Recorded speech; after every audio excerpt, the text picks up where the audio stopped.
Welcome to the Newsa-Cast YouTube channel. These Red Smith Banquet throwbacks are exclusive interviews of sports legends, powerful media personalities, and influential coaches. You won't find these anywhere else. Subscribe below and enjoy. Well, Tosh, it's Red Smith Banquet throwback time. We've got a good one this week. This episode of the Newsa-Cast, we talk a lot about Aaron's, which is a fantastic Wisconsin company, and we have another really wonderful Wisconsin company. We've all know this company for sure. Every time we take a shower or step foot in a bathroom, it's the Kohler company. Absolutely. We had Herb Kohler come and grace our presence at the Red Smith Banquet back in 2004. Yeah, you might not, if you're in sports, you understand why, but you might be like, why would you have a hospitality and plumbing guy come to the Red Smith Sports Banquet? I mean, that's, what the Kohler Corporation is known for. I mean, it's been around for forever, it seems like. They're, in a national, not international industry. But Herb Kohler, we've all used him. Absolutely. But Herb Kohler was the visionary behind the golf courses. 1988 Black Wolf Run, beautiful golf course. I've had the pleasure of golfing that course. They added a second 18 in 1990. 1998, they hosted the U.S. Women's Open. So we have 88 and 90 for Black Wolf Run and the Meadows course. Women's U.S. Open in 1998. Then Whistling Straits was added in 1998 as well. And Whistling Straits was 2004 was the first year that Whistling Straits hosted the PGA Championship, which is the year he came to the Red Smith Sports Banquet. Yeah, absolutely. One of the reasons why, like you said, we brought him to the banquet. I thought, one, it was appropriate to crown him the Red Smith Award winner. I mean, he's the very definition of somebody making a difference in the state of Wisconsin. And he, I mean, Tosh, I think it's fair to say he completely changed the way golf is looked at here in the state of Wisconsin. I mean, think about the courses that are here now, like the world-renowned courses. Yeah. When these lists come out of the top 50 world's best courses, there's 5 of them are in the state of Wisconsin. And Herb Kohler is the one that started that, obviously, with Black Wolf Absolutely. Run. And, now there's a bunch of them now, and they're all kind of clustered in that just 100-mile radius here of basically Lake Winnebago. So it was appropriate that he came and then to have the PGA Championship. I mean, that's a major event coming to the state of Wisconsin. Right. Absolutely incredible to think about that was here. And certainly since 2004, we've had Ryder Cups that have been, I mean, that's on the world stage. We've had women's US Opens. We've had another PGA, event and more lined up. And that was the vision of Herb Kohler, RIP. But what a guy. And I've got to tell you, that night too, in fact, I know he was the very first guest that we ever had at the Red Smith Banquet that arrived via his own personal jet, which parked out at the Outagamie County Airport. He came in, did his thing, and then brought him back out to his jet, and he jetted off to somewhere in the world. I'm not sure where. That's crazy. I remember sitting and talking with him a little bit, and just you're in awe of a person. I've talked with numerous athletes, but you're talking about somebody who runs a multi-billion-dollar company, which is absolutely crazy. I mean, it's an amazing organization, and just his presence was awe-inspiring. It really is. It's you're absolutely right, Tash. I mean, the athletes are one thing, and you see them perform, and you're in awe. But to think about a business guy, a true business titan visionary. I mean, he redefined the world of plumbing. We're not going to get into that, but he also, for the state of Wisconsin, redefined the world of golf and what it can do and the potential and the tourism and everything that leads to that came from him. And there's not many people like that. And you're right. He's when you're in the same room with him, it's a pretty special feeling. Absolutely. Yeah. I hope you enjoy this episode. Hopefully you enjoy this throwback. and continue to listen and to watch on YouTube and join our podcast anytime on any of the places you get your podcasts like iTunes or Spotify. And also check out the appletonsportspage.com for any local sports news. Please welcome Judge Joe Troy.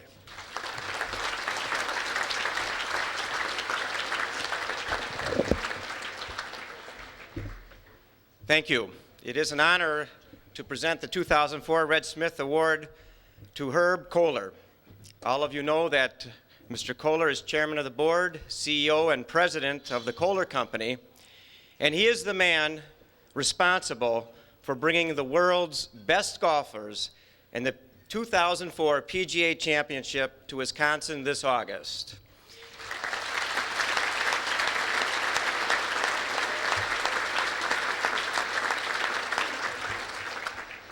What you may not know about Herb Kohler is that he is a very close friend of Kevin Costner. Makes sense, right? Tin Cup, golf, Mr. Kohler. And my wife wondered the same thing as many of the ladies probably are now. Why couldn't they have gotten him to do the introduction? As a matter of fact, and this, I am not making any of this up, but I do that in court, but not here.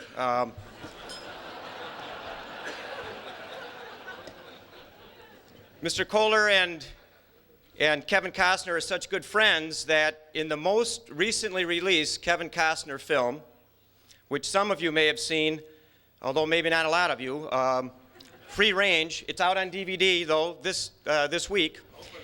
Open Range. Free Range, Open Range. If you watch that film, and you don't have to watch too closely, you will see the cafe owner played by Herb Kohler.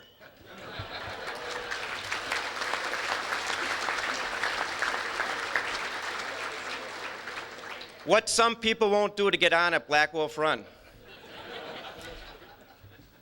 Herb Kohler is an extraordinary man of vision and determination. Whether he's applying those talents to business, to public service, or to golf, the results have been the same. World-class accomplishment. Tonight is not the night to review all of the astounding business accomplishments of Herb Kohler, but suffice it to say that he has built the Kohler Company into one of the largest privately held companies in the world.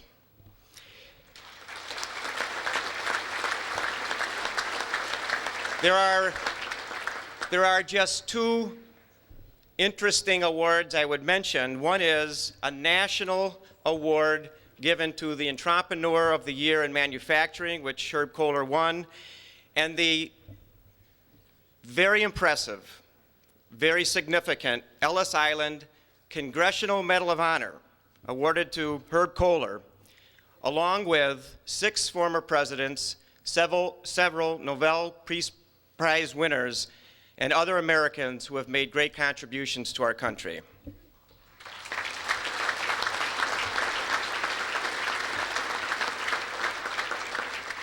Herb Kohler has generously shared his resources, including his strong support for the First Tee program, which encourages and introduces youth to the game of golf who might not otherwise have that opportunity. Locally, on College Avenue, one of the tallest buildings in our city is Kohler Hall at Lawrence University, where Herb Kohler still serves as trustee emeritus. But we're here to concentrate on his contributions to golf. In the mid-'80s, Herb Kohler turned his talents and vision to the need to build a championship golf course to go along with his already successful American Club Resort. With designer Pete Dye, he created the remarkable courses of Black Wolf Run. These courses set a new standard for natural beauty, variety, and challenge in the game of golf that quickly caught the attention of the world of golf at the highest levels.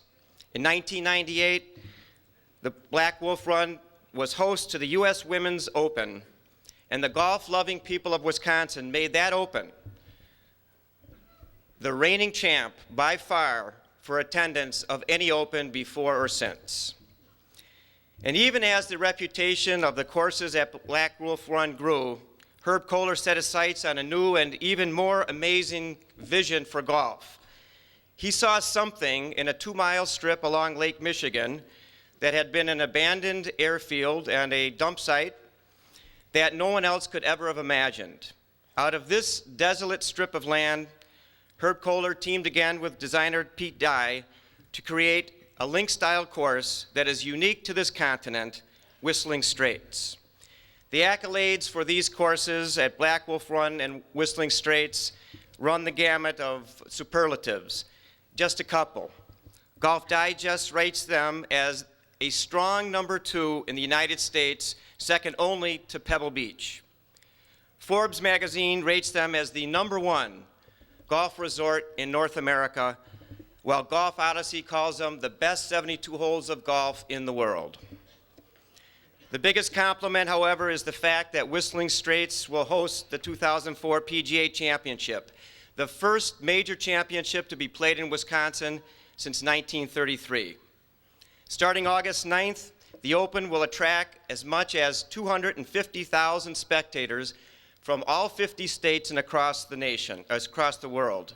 The economic impact has been estimated as high as $90 million to the state of Wisconsin in the short run, and long-term boost to state tourism and the development of golf.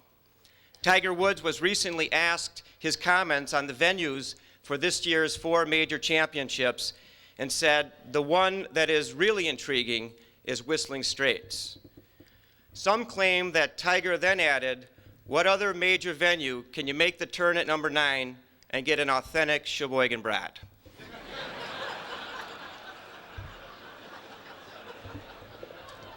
Ladies and gentlemen, it is my privilege to award the 2004 Red Smith Award to the man who has put Wisconsin center stage in the world of golf, Herb Kohler.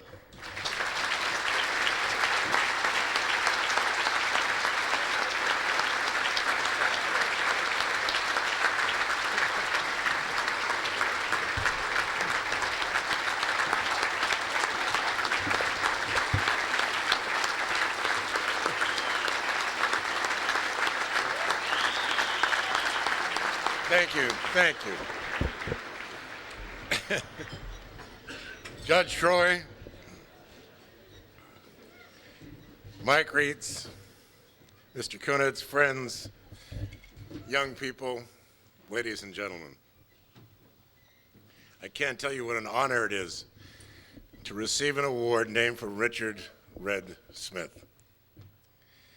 But I have to tell you of an irony. Probably many of you are familiar with it. But the irony really just came home to me very recently. And this irony is that there are 2 famous Red Smiths, both in sports, both went to Notre Dame, and both at the same time to Notre Dame.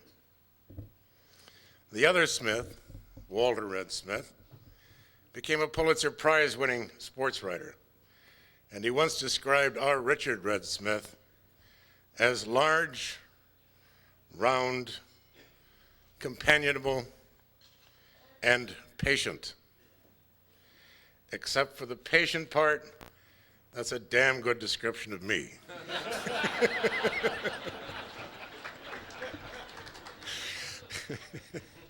But our Red Smith really was an amazing guy, doing double duty as an amateur, a professional, a coach, and a manager, both baseball and football often at the same time. Sure makes you maintain your focus. In the late 30s and early 40s, Red was both manager of the Green Bay Blue Jays and line coach of the Green Bay Packers at the same time. I dare say Red was able to maintain his focus better than I do, bouncing from toilets to engines, to furniture to generators, to horses to hotel rooms, and yes, golf courses. I can really appreciate, though, the level of excellence he was able to achieve in both of these sports. But even more remarkable, he was able to do it while really enjoying his beer.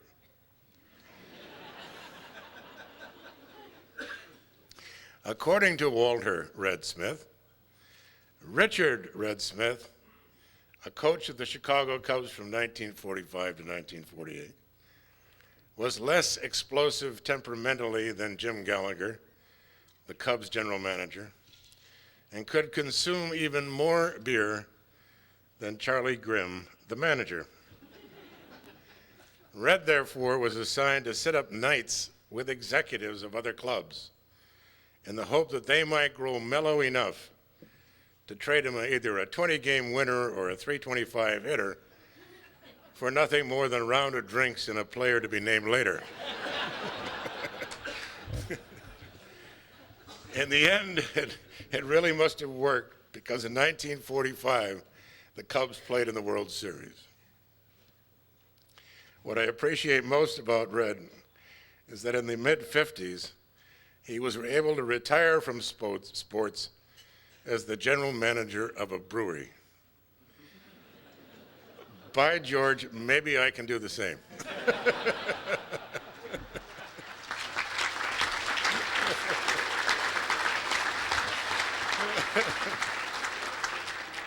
Let me say a few words about the PGA Championship.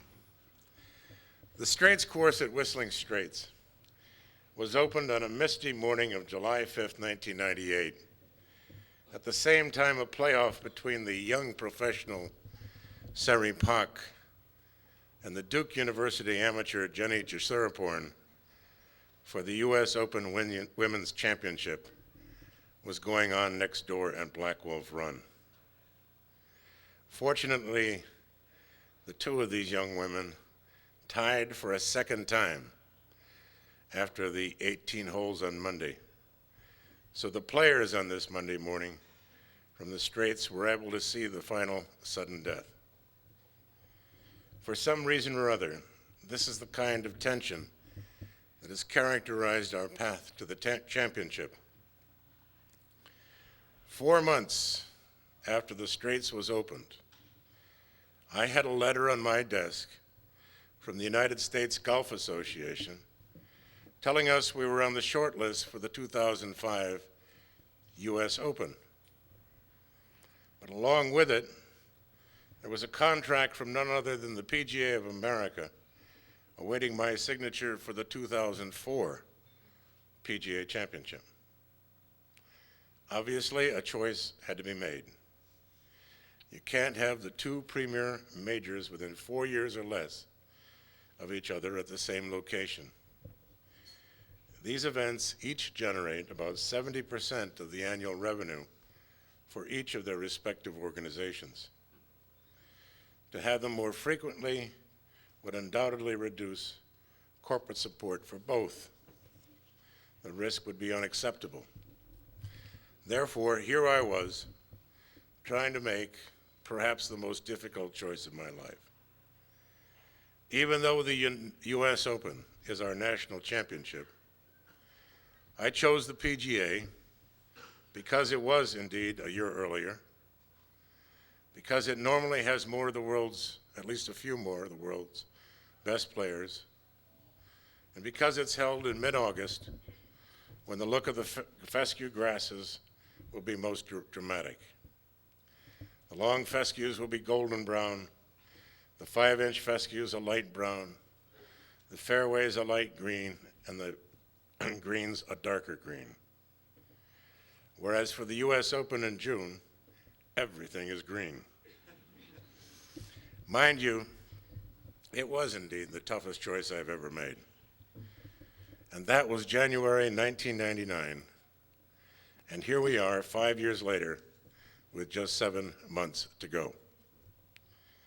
The field of 156 players will include all former PGA champions, champions of the last 5 years from the Masters, the U.S. Open, and the British Open, this year's senior PGA champion, the 15 low scores of the 03 PGA Championship, the 25 low scores of the 04 PGA Club Championship,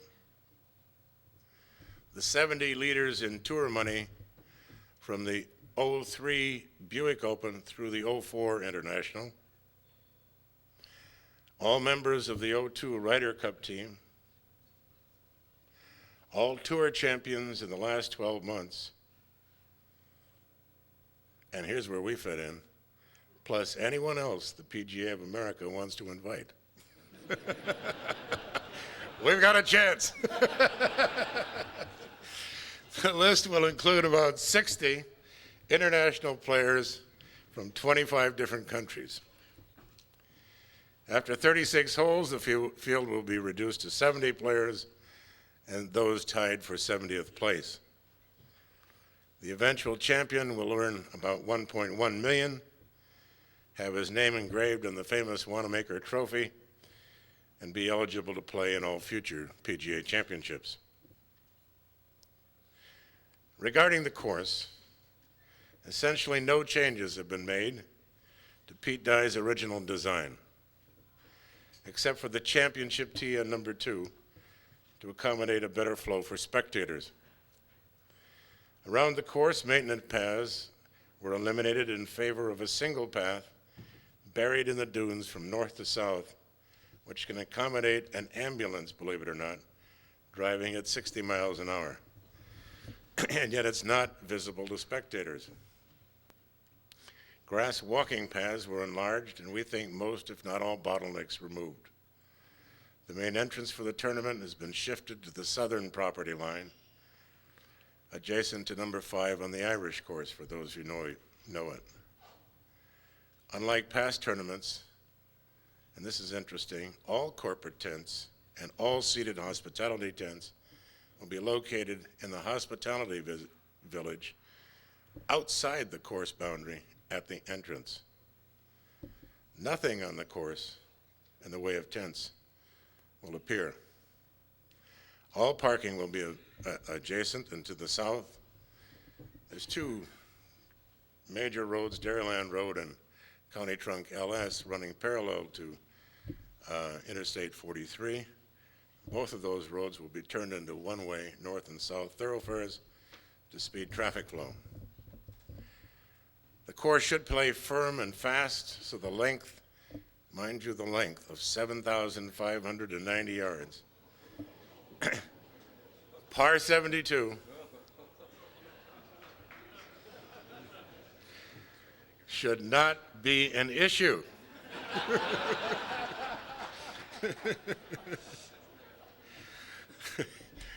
The 62,000 people attending each day of the championship, including spectators, volunteers, media, vendors, and security, PGA officials, and players, should have a great experience.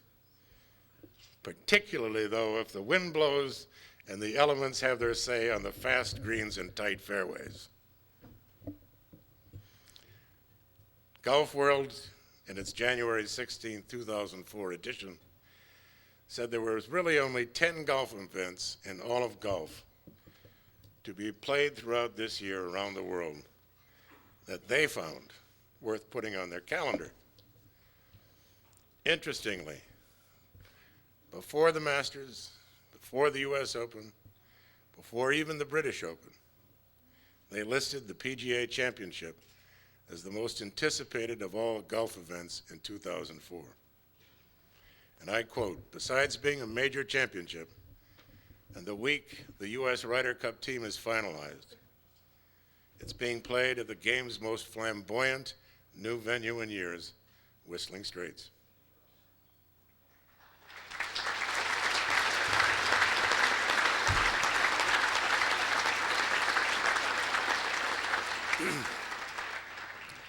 When we decided to venture into the golf business, it wasn't because I knew anything about golf.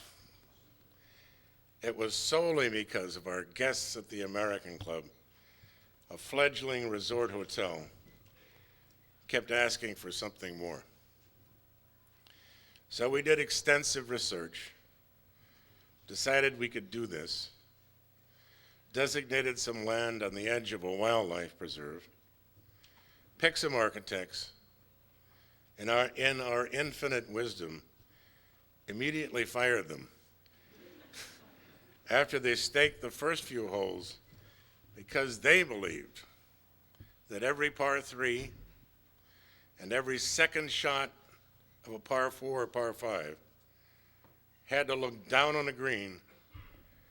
And while this would have made our course a lot easier, it also would have made the distance from green to tee a lot longer because our land moved in and out of a deep river valley left behind by a glacial runoff.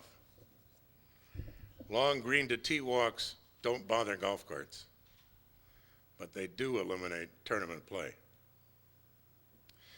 So it was. We entered another round of architects, and through some mysterious circumstance, even though he had a reputation for moving more dirt than anyone else, he always left behind a landscape that looked more natural and more challenging than any other designer we could find.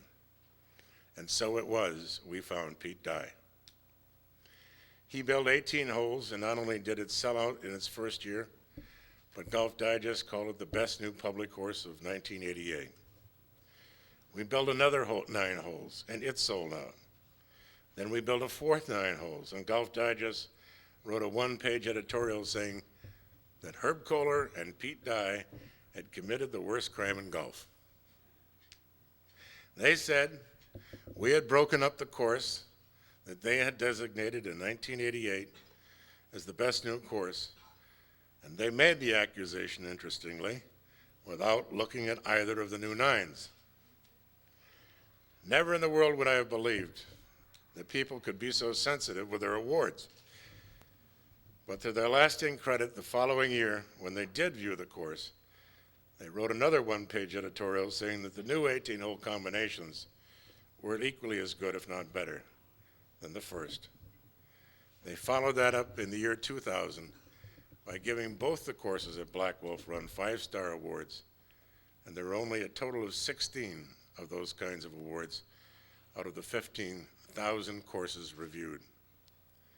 Having done our research on the nature of the game, and then having launched full-scale production in the building of 4 golf courses for we amateurs and for major tournament play, I don't think I would encounter anything significantly unanticipated or unexpected. But boy, have I been wrong. Firstly, the national and international awareness and recognition of these golf courses has translated to many of our other products. There is a strong synergistic effect I never would have predicted or expected.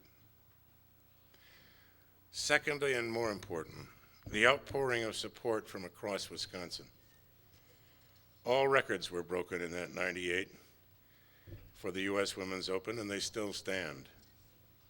A year and a half ago, we had 8,000 requests for 3,000 volunteer positions for this 04 championship. Likewise, the advanced ticket sales has surprised PGA officials and in fact has broken all their previous records. I can't say enough about what the support from across Wisconsin means to this and future events. What we've experienced this year will go a long way in determining whether Wisconsin will be awarded future majors, and I am very optimistic.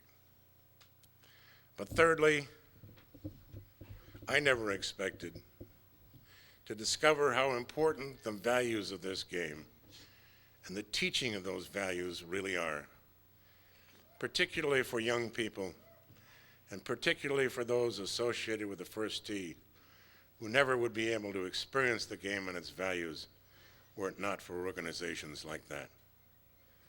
The self-discipline and the raw integrity required to declare a penalty on oneself is unlike any other game. For young and old alike, it is a rigorous learning and maturation experience like none other. This whole evolution of Kohler into golf, for me, has been a remarkable experience. To be honored with the Red Smith Award for something in itself so fulfilling, I really don't know what to say. I am deeply touched. I thank you.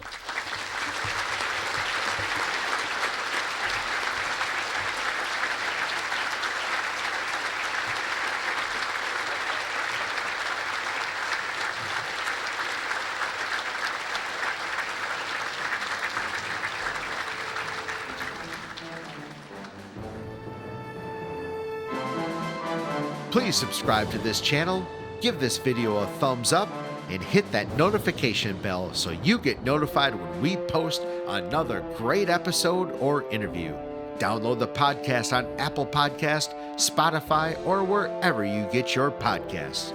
Thank you for your support.